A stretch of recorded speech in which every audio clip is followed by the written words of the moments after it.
Sponsored by LIC Nepal, जीवन रहँदा पनि जीवन पश्चात पनि। गर्वैदेखि बलियो भूगर्भ सिमेन्ट। मेरो देश मेरो जगदम्बा सिमेन्ट। गुणस्तरीय प्लम्बिङको भरपर्दो नाम मार्बल। म पनि आजै नेपाल टेलिकमको एन्टी फाइबर सेवा लिन्छु। नेपाल टेलिकम, राष्ट्रको सञ्चार, राष्ट्रको शान, किसान। घरमै बसेर सजिलैसँग कोभिड-19 को परीक्षण गर्न सकिने एकदमै उपयोगी 15 minute corona detect Flowflex corona testing kit. एनएमबीमै छ अपार सम्भावना।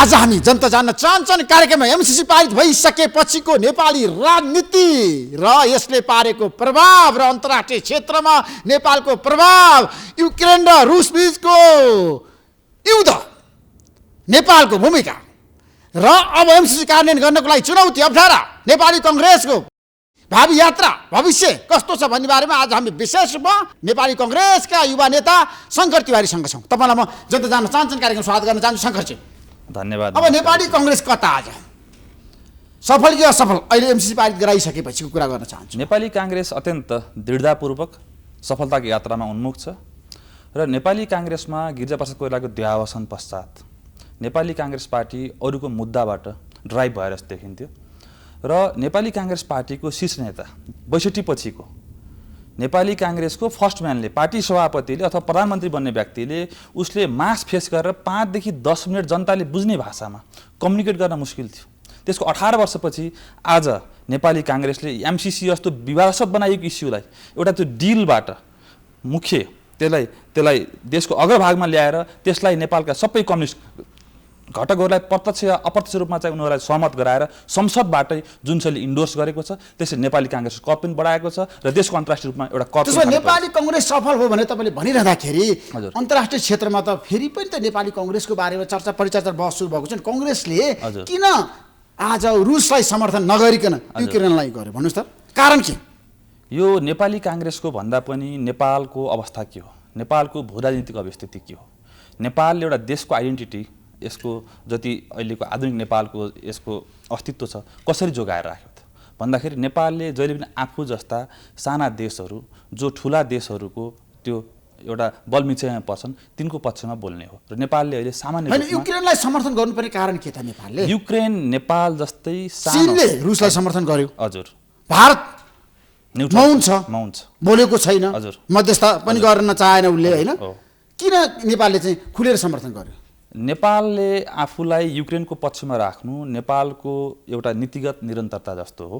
किन भन्दाखेरि नेपाल आफै भूराजनीतिको चेपुवामा छ र नेपालले आफू जस्तै साना देशहरूको पक्षमा बोल्ने गरेको बोल्यो, त्यो सामान्य कुरा छ। हैन भारत तटस्थ बस्यो, नेपाल पनि तटस्थ बसेको भए हुन्थ्यो नि त। भारतले उसले रुसतिर एलाइ गर्ने कि चीन, भारतलाई दोहोरो प्रेसर छ, ऊ चीनसँग पनि धेरै एउटा एक लेभलको दूरी बढाउन चाहँदैन र ऊ अमेरिकन उबर पनि छोड्न चाहँदैन। भनेको भारतले पनि शीत युद्धमा अमेरिकासँग नि काम गरेको छ, यता रुससँग नि काम गरेको छ र उसले उसको सबभन्दा लामो बोर्डर फेरि भारतको चीनसँग जोडिएको छ। भनेको यी यावत कुराले भारतको आफ्नो बाध्यता होला, तर हामीले चीनको र भारतको बाध्यता हेर्नु होइन, हामीले हाम्रो कुरा हेर्ने हो। त्यसो नेपालले जे गर्यो ठिक गर्यो, नेपालले एकदमै ठिक गरेको छ। प्रधानमन्त्री शेरबहादुर देउवाको विदेश नीति सफल, विदेश नीति सफल होइन, तर अहिले एमसीसी पास हुने र युक्रेनको पक्षमा नेपालले जुन अभिमत जाहेर गरेको छ त्यसले नेपालको एउटा परम्परा जुन स्ट्यान्ड जुन बीपी कोइराला लिनुभयो, राजा महेन्द्रले लिए, त्यसैको निरन्तरता। हैन महाशक्ति राष्ट्रहरू त विभाजित भयो नि त महाशक्तिलाई लिएर। किन महाशक्ति राष्ट्रहरू विभाजित हुने कुरा स्वाभाविक हो। अहिलेको यो 21st सेन्चुरीको जुन अमेरिकाको प्रथम विश्वयुद्धपछि अमेरिकाको जुन किसिमले पावर वृद्धि भएको थियो र दोस्रो विश्वयुद्धपछि अमेरिका को पावर झन्डै वृद्धि भयो र रुस र चीनको 1945 भनेको 1948 देखि 1990 सम्म एउटा शीत युद्ध चल्यो। त्यसपछि अमेरिका मात्र एउटा चाहिँ अति महाशक्ति बनेर आयो रुसको विघटनपछि र अहिले जुन शैलीले चीनले राइज गरेको छ त्यो राइजले कहीँ न कहीँ द्वन्द्वमा त्यो उनीहरूको भूमिका यो सबै यावत कुराहरू छन् त्यो किसिमले हेर्दाखेरि त्यो जहिले पनि एउटा कुनै पनि अन्तर्राष्ट्रिय जुन भू राजनीति छ त्यो स्टेबल रूपमा रहँदैन। त्यसो भए शङ्करजी मलाई के बताउनुहोस् भन्दा अहिलेको अवस्थामा एमसिसी त पारित भयो तर नेपालका कम्युनिस्टहरूले विरोध गरिरहेछन्। तपाईँ भन्नुहुन्छ सर्वसम्मत रूपमा पारित गर्न सकेन नि त शेरबहादुर देउवाको नेतृत्व सरकारले। किन विभाजित भयो जनमत? आज किन सडकमा एमसिसीको विरुद्धमा नाराबाजी भइरहेछ राष्ट्रघाती हो भनेर नेतृत्वको चहनले अब आन्दोलन गर्ने घोषणा गरिसक्नुभयो? नेपालमा आज जुन प्रथम यो जुन गणतान्त्रिक संविधान जारी भइसकेपछिको पहिलो संसद जुन छ, जुन अहिले चलिरहेको छ 4 वर्ष प्लसमा, यो संसदमा पनि नेपालका बहुसङ्ख्यक कम्युनिस्टहरूको प्रतिनिधित्व छ र त्यो संसदमा नेतृत्व गर्ने प्रचण्डको पार्टी, माधव नेपालको पार्टी, इभन केपी ओलीको पार्टीले पनि अप्रत्यक्ष रूपमा यसलाई सहयोग गरेको हो।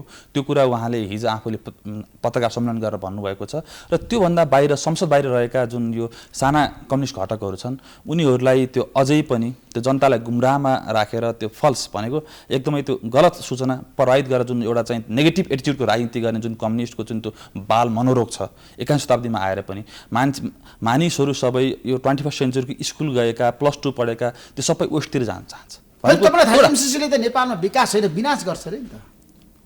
म एउटा कुरा तपाईँको लोकप्रिय यस कार्यक्रम मार्फत के भन्न चाहन्छु भन्दाखेरि अमेरिकासँग नेपालले सङ्गत गरेको 75 वर्ष पुग्दैछ र यो 75 वर्षमा अमेरिकाले 4वटा युद्ध लड्यो, अरू पनि लड्यो होला, तर विशेष गरी कोरियाको, भियतनाममा, इराकमा, अफगानिस्तानमा त्यहाँ कोही पनि नेपाललाई सेना पठाऊ भनेर भनेको छैन, नेपालले पठाएको छैन। त्यो भ्रममा नरहौँ पहिलो कुरा। र आजसम्म 75 वर्षमा नेपाललाई अमेरिकाले जति सहयोग गर्यो त्यहाँ कहिले पनि अमेरिकी सेना आएको छैन। त्यसकारण यो परियोजना पनि अमेरिकी सेना आउँदैन। किन आउँदैन? यो त अमेरिकनहरूको रणनीति अनुसार, ग्रान्ड डिजाइन अनुसार अनुदान आएको हो रे। जुनसुकै बेला पनि अमेरिकन सेना यहाँ आउन सक्छ रे। सैन्य रणनीतिमा अमेरिकाले नेपाललाई लिएर जाँदैछ रे। मैले तपाईँलाई भनिहालेँ, यसको जुन भाषाको यसको अनुवादलाई लिएर जुन बखेडा गर्न खोजियो, जुन विवाद गर्न खोजियो, त्यो विवादमा कुनै तुक थिएन। किनकि जुन कुराको खिलाफ जुन कुराको विरोधमा हिजो नेकपा एमालेका, नेकपा माओवादीका साथीहरू बोलिरहनु भएको थियो भनेको त्यसले आज कुन बिन्दुमा ल्यायो भन्दाखेरि त्यो उहाँहरूको कुरा ग्राउन्डेड रहेनछ। उहाँहरूले त्यसको फगत एउटा राजनीतिक देशको अन्तर्राष्ट्रिय कुरालाई फगत, किनकि कम्युनिस्टहरूको वेदवाक्य ब्रह्मवाक्य नै भारतलाई विस्तारवाद भन्नु, अमेरिकालाई साम्राज्यवाद भन्नु र त्यो कुरामा अडिरहनु। संसार कहाँबाट कहाँ पुगिसक्यो। मैले तपाईँलाई भने नि त 4-4वटा युद्धमा अमेरिकालाई हामीले सहयोग गर्नुपर्ने, हामीले सेना पठाउनु परेन। 75 वर्षमा अमेरिकी सेना आएको छैन। म तपाईँलाई एउटा कुरा भनौँ, एउटा अमेरिकी सेनाको 1 दिनको लागत खर्च एउटा नेपाली सैनिकको रिक्रुट भएको मितिदेखि रिटायर हुनको दिनको खर्च हुन्छ। Can you imagine it? हैन, तपाईले जुन अनि त्यस्तो महँगो सेना नेपालले ल्याएर राख्छ भन्नुहुन्छ तपाईहरुलाई के दिएको छ के? हजुर, किन तपाई खुलेर एमसिसी को पक्षमा जानुभयो? यसको कारण बताउनुस् न। हामीले नेपालको जहिलेदेखि हामी राणाशाही भन्दा पहिलादेखि नेपालले अमेरिकासँग अनुदान लिन सुरु गरेको छ र हामीले एउटा विकासको चरणमा जानबाट हाम्रो पछौटेपनले, हाम्रो यो अन्तर्राष्ट्रिय आउटलुक, यहाँ नेपालमा जति कम्युनिस्टहरूको ग्रोथ भयो, जति विकास भएको छ, त्यसले नेपाललाई विकासको गतिबाट रोकेको छ। यो कुरा हामी प्रश्न, किनकि उनीहरूले गलत अफवाह फैलाएका छन्। उनीहरूको दिमागमा नेपालको विकास कसरी गर्ने भन्ने छैन। पहिलो वाक्य अमेरिका र भारत विरोध गर भन्ने छ। पहिलो वाक्य नेपालको समुज्जल भविष्य बनाऊ भनेको छैन। चीनको छाता बोक, अमेरिकाको विरोध गर, भारतको विरोध गर भनेको छ। त्यसबाट समस्या भएको छ। र तपाईँ कार्यक्रममा म भन्न चाहन्छु, नेपालमा कम्युनिस्टहरू पिकबाट ओह्रालोमा छन्। नेपालमा कम्युनिस्टहरू उदय भइरहेछ त। उनीहरू पिकबाट ओह्रालो सुरु भयो। जुन 2/3 सरकारको बहुमत छैन त पार्लियामेन्टमा बहुमत भएर उनीहरू कहाँ पुगे त? उनीहरू विभाजित हुनु पुगे। र त्यो बहुमत पछिको म तपाईँलाई भन्दैछु, कम्युनिस्टहरू पिकबाट ओह्रालो झर्दैछन्। यो कम्युनिस्टको मोहभङ्गको युग हो। हैन, कम्युनिस्टले जे कम्युनिस्टबाट हुन्छ शङ्करजी, कसरी भएको छ? कसरी भएको छ? आज प्रचण्डले नचाहेको भए एमसिसी पारित हुन्थ्यो। तपाईँ यो कुरालाई बताउनुस् तपाईँलाई यो कुराले हो, प्रचण्डले पनि यो देशको शासनको गद्दीमा, सिंहदरबारको कुर्सीमा जुनसुकै अतिवादी कम्युनिस्ट आएर बसे पनि अथवा अति दक्षिणपन्थी शक्ति आएर बसे पनि त्यसले खेल्ने स्पेस भनेको चीन र भारत, यहाँको रिजनल अवस्था र यहाँको संयुक्त राष्ट्रसङ्घको अवस्था, सबै ग्लोबल भनेको सबै, हामी सबैले, केपी ओली प्रधानमन्त्री भए पनि, ऋषि धवला प्रधानमन्त्री भए पनि, शङ्कर तिवारी प्रधानमन्त्री भए पनि, गगन थापा प्रधानमन्त्री भए पनि अन्तर्राष्ट्रियमा खेल्ने स्पेस त्यही हो। त्यही स्पेसमा यो देश जोगाएर अगाडि बढ्ने हो। त्यसो भए केपी शर्मा ओली, प्रचण्ड, माधवका नेपाल मिलेर एक भएर जान सक्ने अवस्था छैन अब कांग्रेस विरुद्ध? त्यो सम्भावना कति छ? गठबन्धन राजनीतिमा जहिले पनि व्यक्तिगत इगोहरू महत्त्वपूर्ण कुरा हुन्छ। व्यक्तिगत इगोहरू, अहम सनक महत्त्वपूर्ण कुरा हुन्छ। र जहिले पनि अहिले केपी ओलीको मुख्य शत्रु प्रचण्ड हुनुहुन्छ, द्वितीय शत्रु एउटा माधव नेपाल हुनुहुन्छ, तृतीय अग्नि सापकोटा हुनुहुन्छ। तपाईँले हिजोको वक्तव्य हेर्नुभयो होला, उहाँको 12 बुँदामा 8वटा बुँदामा उहाँले सबै माधव नेपाल प्रचण्डलाई गाली गर्नुभएको छ। र डेमोक्रेसीको न्यूनतम फन्डामेन्टल फर्मुला के हो भन्दाखेरि आज केपी ओलीले आफू असफल भइसकेपछि, उहाँ असफल भइसकेपछि कसरी असफल हुन तपाईँले प्रश्न गर्नुभयो। फेरि उहाँले जुन मुद्दाको लागि पार्टी एकता गर्नुभएको थियो, पार्टी एक रहेन र उहाँको निरन्तरको पोलिसी फेल खाइसकेपछि उहाँले सत्ता छोड्नु भएन। नैतिकता भनेको माधव नेपालले हार्दाखेरि पार्टीको सभापति राजीनामा गर्नु, पार्टी अध्यक्ष राजीनामा गर्नु, गिरिजाप्रसादले 51 सालमा त्यो संसदीय दलको नेता बन्दिनँ भन्नुभयो। केपी ओलीले त्यो देखाउनु भएन। उहाँको पार्टी 3 चिरा भयो। उहाँले त मै हुनुपर्छ भनिराख्नु भएको छ। अझै उहाँले आक्रोश पोखिरहनुहुन्छ। डेमोक्रेसीको न्यूनतम फन्डामेन्टल केपी ओलीले अझै स्वीकार्न चाहनु भएको छैन। त्यसकारण केपी ओलीले आफूले एकपटक थोरै ब्याक भएर आजको मितिमा यो संसद 2 पटक भङ्ग नगरिकन उहाँले विकल्प स्वरूप कसलाई दिएको भए नेपाली काङ्ग्रेस बीचमा टकराव भयो। किशुनजीले गिरिजाबाबुको चाहिँ असहमति रहेपछि उहाँलाई अविश्वास रहेपछि राजीनामा गर्नुभयो। त्यही संसदबाट किशुनजी पछि गिरिजाप्रसाद प्रधानमन्त्री बन्नुभयो। राष्ट्रिय घटनाक्रमले गिरिजाप्रसादले छोड्नुपर्ने बाध्यता भयो। त्यसपछि शेरबहादुर प्रधानमन्त्री बन्नुभयो। त्यो संसद त काम गर्दैन। कम्तीमा डेमोक्रेसीको कम्युनिस्टहरूले प्रजातन्त्रलाई मानिसके, प्रजातान्त्रिक मूल्य र मान्यतामा गइसके, सिक्दैछन्। कुरा त राम्रो पक्ष हो नि त, एकदमै राम्रो पक्ष। त्यसो भए मलाई बताउनुहोस्, हजुर, अब एमसीसी पारित गराउनलाई कसको महत्त्वपूर्ण भूमिका थियो त हाम्रो देशमा? खेलाडीको त अब खेलाडी त स्वाभाविक रूपमा शेरबहादुर देउवालाई मान्नु पर्यो। र त्यो बाहेक नेपाली काङ्ग्रेसको 14औं महाधिवेशनबाट महामन्त्रीमा निर्वाचित भएर आएको व्यक्ति गगन थापा पनि तपाईँले देख्नुभयो।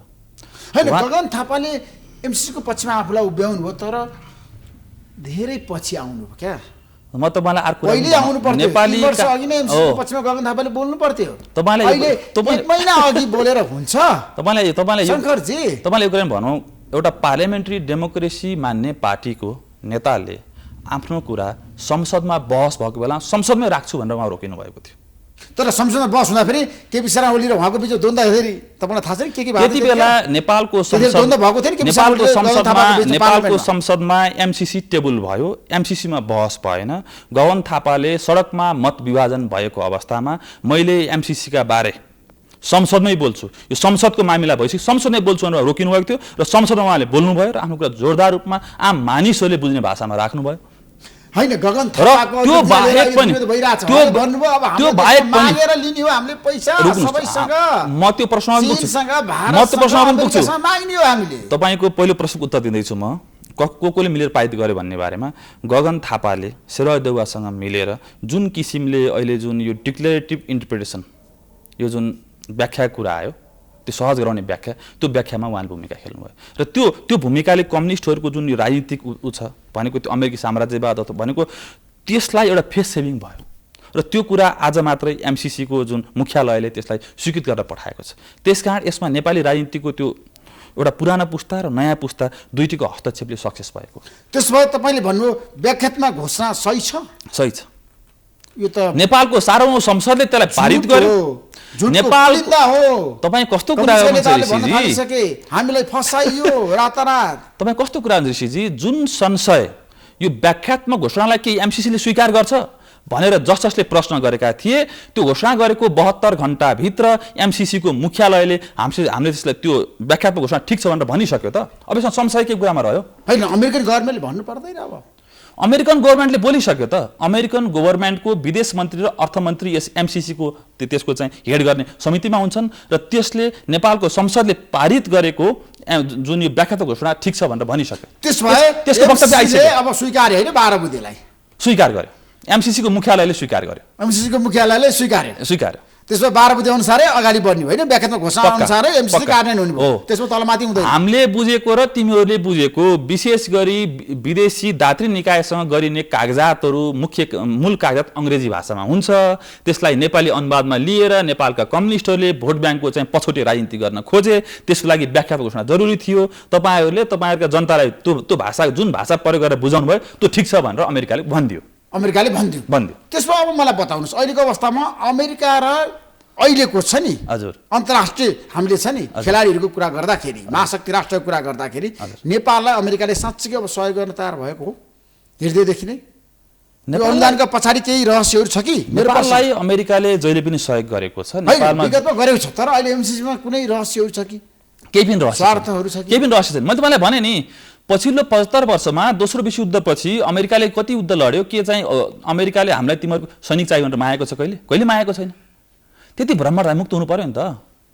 त्यसमा मलाई बताउनुहोस्, अब कङ्ग्रेसको भविष्यको कुरा गर्ने तपाईँ छ, किनभने तपाईँले किताब पनि लेख्नु भएको छ नेपाली कङ्ग्रेसको बारेमा। हजुर। मलाई बताउनुहोस्, अब नेपाली कङ्ग्रेसले आगामी निर्वाचनमा चुनाव जित्छ? नेपालको जनताको जुन भोटिङ प्याटर्न छ, 48 साल यताको चाहिँ 6वटा निर्वाचन भए, कुनै पनि पार्टी जुन अघिल्लो निर्वाचनमा प्रथम भएको पार्टी त्यसपछिको निर्वाचनमा प्रथम भएको छैन। नेपाली जनता एकदमै सचेत मतदाता छन्। त्यो मामिलामा एकदमै राम्रो विकसित उन्नत लोकतन्त्रमा पनि त्यो हुँदैन। हेर्नुहोस्, 48 सालमा काङ्ग्रेस प्रथम पार्टी बन्यो, 51मा नेकपा एमाले बन्यो, 56मा फेरि काङ्ग्रेस बन्यो, 56 पछिको निर्वाचनमा काङ्ग्रेस एमाले दुईटैलाई छोडेर नेकपा माओवादी आयो। त्यसपछि त्यो 70को निर्वाचनमा नेपाली काङ्ग्रेस फर्स्ट भयो, 74को निर्वाचनमा नेकपा एमाले फर्स्ट भयो। अब हेर्नुहोस्, भनेको प्रत्येक निर्वाचनपछि बदलावको नेपाली जनताले म्यान्डेट दिएका छन् र त्यो हिसाबले पनि अहिले जुन संविधान बन्यो, यो संविधान जोगाउने पक्षधर शक्ति, संविधानको रक्षा गर्ने शक्ति र संविधान खिलाफमा रहेको शक्तिको बीच जुन किसिमको ध्रुवीकरण भएको छ, त्यसलाई अहिले एमसिसीको पाससँगै त्यसले त्यो कडीले एउटा चाहिँ निरन्तरता पाएको छ। नेपाली कङ्ग्रेसको नेतृत्वमा सरकार बन्छ निर्वाचनपछि? सम्भावना धेरै छ। प्रधानमन्त्री को होला कङ्ग्रेसबाट? अब त्यसबारेमा केही तपाईँको त्यसबारेमा स्वाभाविक रूपमा केही बहस हुन्छ। त्यसमा अब गगन थापा प्रधानमन्त्री हो निर्वाचनपछि? ठ्याक्कै भन्दिनु जनता। मैले गगन थापा नै पनि भनेर भन्दिनँ। नेपाली काङ्ग्रेस पार्टीको जुन संस्कार छ, नेपाली काङ्ग्रेस पार्टीको संसदीय दलको नेता प्रधानमन्त्री बन्छ। संसदीय दलको नेता प्रधानमन्त्री बन्ने भइसकेपछि संसदीय दलको नेता बन्नु अगाडि त्यसको संसदको टिकट कसले धेरै बाँड्छ, त्यहाँबाट आउँछ। भोट आजका मितिमा पनि तपाईँले आम मानिसमा जानुभयो भने शेरबहादुर देउवालाई प्रधानमन्त्री बनाउँदा धेरै भोट आउँछ कि अथवा गगन थापालाई बनाउँदा त्यसको अलग त्यसको राय होला। गगन थापालाई प्रधानमन्त्रीको उम्मेदवारको रूपमा अगाडि बढाएर कङ्ग्रेस चुनावमा जानुपर्छ भन्ने तपाईँको मत रह्यो? त्यो गर्यो भने राम्रो हुन्छ, तर त्यसको निर्वाचनमा छ नि गगन थापालाई प्रधानमन्त्रीको क्यान्डिडेट बनाएर गयो भने कङ्ग्रेसलाई फाइदा हुन्छ। त्यो गर्यो भने अझै धेरै आम मतदाताहरू यसमा सहभागी हुन्छन् र हाम्रो यसको प्रोसेसमा अझै अपनत्व हुन्छ भन्ने मेरो राय छ। त्यसले काङ्ग्रेसलाई फाइदा हुन्छ? त्यसले काङ्ग्रेस फाइदा गर्छ। त्यसो भए अब युवा पुस्ता नै आउनुपर्छ नेतृत्वमा, प्रधानमन्त्री थापा बन्नुपर्छ तपाईँको भनाइ? नेपाली काङ्ग्रेसको जुन किसिमको यसको ग्रेजुअल ग्रोथ छ, यो पार्टीको जुन हायरकीको सिस्टम छ, त्यो एकैचोटि एकै रातमा त्यसको बदलाव आउँदैन। एकैचोटि त्यो हजुरबाबु नातिमा आउँछ भनेर मैले भन्दिनँ। तर अहिले जुन शैलीले शेरबहादुर देउवा र गगन थापाले एउटा विश्वासगत काम गरिराख्नु भएको छ, धेरै लागेको थियो शेरबहादुर देउवा र गगन थापाले कसरी काम गर्ने हुन्, त्यो जेनेरेसन ग्याप कसरी फुल्नुहुन्छ। They are doing very good in terms of त्यो पार्टीको आन्तरिक पनि, पार्टीको आन्तरिक जीवनमा पनि, र यो जुन संसदबाट एमसिसी पास गर्ने भनेको यो सबै किसिमले उहाँहरूबिच राम्रो तालमेल भएको देख्न सकिन्छ। र त्यसले चाहिँ शेरबहादुर देउवालाई उहाँ पनि सहमत हुनुभयो भने, शेरबहादुर देउवा पनि सहमत हुनुभयो भने गगन थापा प्रधानमन्त्री बन्नुहुन्छ निर्वाचनपछि? हजुर होइन? हजुर। तपाईँको चाहना पनि त्यही हो? हो। अब युवा पुस्ताले नेतृत्व गर्नुपर्छ, गगन थापा प्रधानमन्त्री बन्नुपर्छ। किनकि अहिले नेपाली काङ्ग्रेसको 14औं महाधिवेशनपछि जुन शैली युवा उभार आयो, पदाधिकारीमा पूर्णबहादुर खड्का र शेरबहादुर देउवा सबै नयाँ अनुहार आउनुभयो। र आम मानिसहरूले मलाई प्रश्न गरे, तपाईँलाई पनि प्रश्न गरे, नेकपा एमालेको मान्छेको धेरै चासो थिएन, प्रचण्डको धेरै चासो थिएन, काङ्ग्रेसको किन चासो भन्दाखेरि ओहो हामीले पार्टीको नेतृत्वमा देख्न चाहेको मान्छे त काङ्ग्रेसमा बल्ल आयो त, 62-63को हिरोहरू, आइकनहरू, पोस्टर बाइहरू त बल्ल आयो त। त्यो पार्टीको सेकेन्ड थर्ड र्याङ्कमा आउँदा त्यत्रो उत्साह आयो आम मानिसहरूमा। किनकि देश बनाउनु भनेको त्यो देशभरिको सम्पूर्ण नागरिकको रूपमा कसले धेरै पोजिटिभ भाइब, पोजिटिभ ऊर्जा छ नि। शेरबहादुर देउवा, रामचन्द्र पौडेल हुँदै युवा पुस्ताले नेतृत्व गर्न सक्छ भने कङ्ग्रेस पार्टीमा गाह्रो छ नि, चुनौती छ नि। जसले शेखर कोइराला, शशाङ्क कोइराला। तपाईँलाई इन्ट्रेस्टिङ कुरा भनौँ, एमसिसीको बहसमा शेरबहादुर देउवाले पार्लियामेन्टमा केही कुरा बोल्नु भएन। गगन थापाले आम मानिसहरूले बुझ्ने भाषामा भन्नुभयो। के त्यो युवा हामी सबैको प्रतिनिधि होइन? गगन थापाले त भिख मागेर खानुपर्छ नेपालले भन्नुभयो। तपाईँले गल्ती बुझ्नुभयो। कसरी? जनताको कसरी भन्दाखेरि हाम्रो अहिलेको आवश्यकता के हो भन्दाखेरि भिख माग्ने कुरा गर्ने एउटा ठुलो नेता होइन, युवा नेताले, एउटा काङ्ग्रेसको महामन्त्रीले। म भन्दैछु एउटा निश्चित बिन्दुसम्म एउटा निश्चित बिन्दुसम्म आजका मितिले 5 वर्ष होला या 10 वर्ष होला त्यससम्म हाम्रो राष्ट्रिय हाम्रो चाहिँ ट्याक्स रेभिन्यू कलेक्सनबाट आएको पैसाले हाम्रो विकास गर्न पुग्दैन। त्यति जेलसम्म हामीले हाम्रा छिमेकीहरूसँग हाम्रा दात्री निकायहरूसँग हाम्रा सहयोगी देशहरूसँग सहयोग लिगौँ भन्दा होइन हामीले जहिले पनि हात थापेर मागिरहने भने मैले तपाईँलाई काम भने छैन हाम्रो आत्मनिर्भरतातिर नजाने कृषिमा क्रान्ति नगर्ने सबै गर्ने हो त्यो सबै क्रान्ति हाम्रो देशमा त्यो सबै क्रान्तिको लागि हामीलाई बिजुलीको ट्रान्समिसन लाइन जरुरी छ हामीसँग पानीको अथाह बिजुलीको अथाह सम्भावना छ त्यसको लागि ट्रान्समिसन लाइन बनाउनको लागि अनुदानमा आएको पैसा फ्रीमा आएको पैसा हो त्यो पैसामा हामीले पनि केही थोरै पैसा एड गरेर त्यसमा हामी काम गर्दैछौँ त्यसरी हेर्नुपर्छ। त्यसो भए अब मलाई तपाईँले गगन थापाको त्यो बयानलाई गलत व्याख्या गर्दै होइन मैले गरे होइन सामाजिक सञ्जालमा हेर्नु त अरूले के भनिरहेछन् जसरी एमसीसीको बारेमा गलत भ्रम अफवाह फैलाएको थियो त्यो बारेमा गलत अफवाह फैलाउन खोज्दैछ तर देशको अर्थ राजनीति बुझेका मानिसहरूले त्यो कुराको तारिफ गरेका छन्। त्यसो भए मलाई के बताउनु चीनको भूमिका किन सबल भयो नेपालमा किन चीनले आन्तरिक रूपमा नेपालमा हस्तक्षेप गर्यो यसको कारण के हुन सक्छ?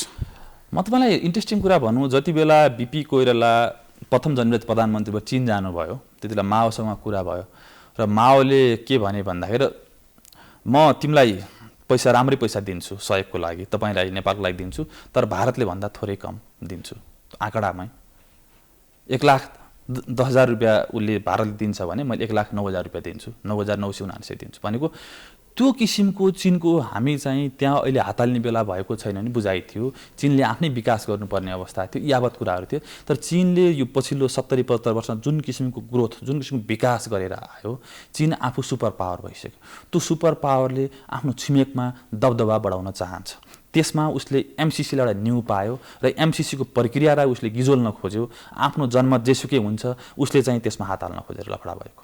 त्यसो चीनले हस्तक्षेप गर्यो नेपाली राजनीति चीनले नेपाली राजनीतिमा अहिले अमेरिकाले एमसीसीको रूपमा जुन 3टा वक्तव्य आयो प्यान्ड्राको बाकसदेखि हामीले एमसीसीको व्याख्यात्मक टिप्पणीलाई उनीहरूले चाहिँ नोट गर्छौँ भन्ने जुन कुरा छ त्यही शैलीमा के भोलि अब बीआरआईको फेरि अर्को इन्ट्रेस्टिङ कुरा छ भोलि बीआरआईको कागज गर्दाखेरि अमेरिकाले वक्तव्य निकाले के भने के हुन्छ भारतले वक्तव्य निकाल्यो के हुन्छ एउटा झाबो अनुदानको विषयलाई लिएर चीनले वक्तव्य गर्न केही पनि जरुरी थिएन।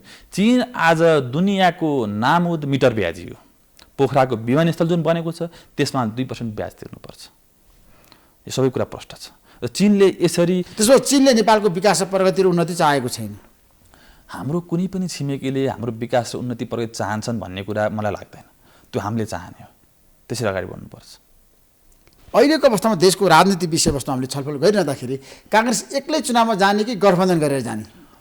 म राजनीति शास्त्रको विद्यार्थी पनि भएकाले र नेपालको जुन गणतन्त्रात्मक संविधानमा जुन मिक्स्ड भनेको मिश्रित चुनावी प्रणालीमा हामीले यसलाई लग्यौँ त्यसले प्रत्यक्ष निर्वाचित र समानुपातिक दुईटैले जुन किसिमले लग्यौँ त्यो अहिलेको मौजुदा जुन पार्टीहरूको शक्ति छ त्यो एउटै पार्टीको मात्र बहुमत आउने सम्भावना छैन त्यसकारण गठबन्धन अनिवार्य छ। गठबन्धन चुनाव अगाडि गर्ने कि चुनाव पछाडि गर्ने भन्ने मात्रै हो।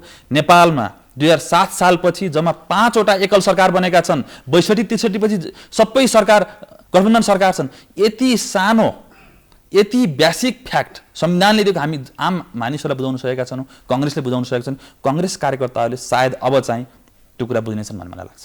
त्यसो भए कम्युनिस्टहरूसँग सहकार्य गर्ने तपाईँको पनि प्रस्ताव चुनावमा यहाँको गठबन्धन गर्ने तालमेल गर्ने प्रचण्ड माधवका नेपालसँग काङ्ग्रेसले गर्ने बगैँचा गर्ने मिलेर जाने एमालेलाई हराउन आजको मितिमा यो देशको लोकतन्त्रको लागि सबभन्दा ठुलो खतरा केपी ओली हो जुन व्यक्तिले प्रथम गणतान्त्रिक संसदलाई दुईपल्ट विघटन गर्यो उसबाट अझै खतरा छ। उसको शक्तिलाई सन्तुलित राख्न पनि त्यसलाई मिनिमाइज गर्नको लागि पनि the death of how democracy dies भन्ने पुस्तक जुन एकदम भयङ्कर चर्चामा रह्यो त्यो डेमोक्रेसीको हत्यामा संलग्न हुने शक्तिहरूलाई कसरी परास्त गर्ने गठबन्धन गरेर परास्त गर्नुपर्छ त्यसलागि यो गठबन्धन भयङ्कर जरुरी छ। तर आज तपाईँहरू गठबन्धन गरेर घेराबन्दी गरेर केपी शर्मा ओली माथि खनिँदाखेरि जनताले तपाईँहरूलाई पत्ता साफ गर्दाखेरि के गर्नुहुन्छ? ठिक छ त्यो काङ्ग्रेस सामना गर्न तयार छ त्यसमा कुनै समस्या छैन। हिजो पनि त नेकपा एमाले र नेकपा माओवादी मिलेर काङ्ग्रेसलाई पत्ता साफ गर्न खोजेका थिए भएन नि त भोलि केपी ओली पनि नहोला त्यसरी हेरौँ। तर गठबन्धन जरुरी छ। नेपालको गणतन्त्र तर कङ्ग्रेसमा गठबन्धनको बारेमा विवाद छ नि त। गगन थापाले भन्नुभएको छ अहिले गठबन्धन गर्न सकिँदैन, एक्लै कङ्ग्रेस चुनावमा जान्छ। तपाईँले गगन थापाको पछिल्लो अभिव्यक्ति सुन्नुभएको रहेनछ। उहाँले स्थानीय निकायमा आवश्यकता अनुसार गठबन्धन छ होइन, आज बिहान मसँग नेपाली बस्नु भन्नुभएको छ गगन थापाले। मेरो प्रस्ताव छ व्यक्तिगत रूपमा काङ्ग्रेस एक्लै निर्वाचन जानुपर्छ। उहाँको व्यक्तिगत रूपमा हो, पार्टीको सामूहिक निर्णय हुन्छ। मैले तपाईँलाई भनिहालेँ, स्थानीय निकायको निर्वाचनमा जिल्ला कमिटीहरूलाई जिल्ला समितिहरूले त्यो हक राख्छन् र केन्द्रीय र सङ्घको र प्रदेश निर्वाचनमा पार्टी केन्द्रले कुनै निर्णय गर्छ र यो गठबन्धन कन्टिन्यू रहन्छ। Thank you so much Shankarji, महत्त्वपूर्ण समय दिनुभयो। तपाईँलाई धेरै धेरै धन्यवाद। नमस्कार।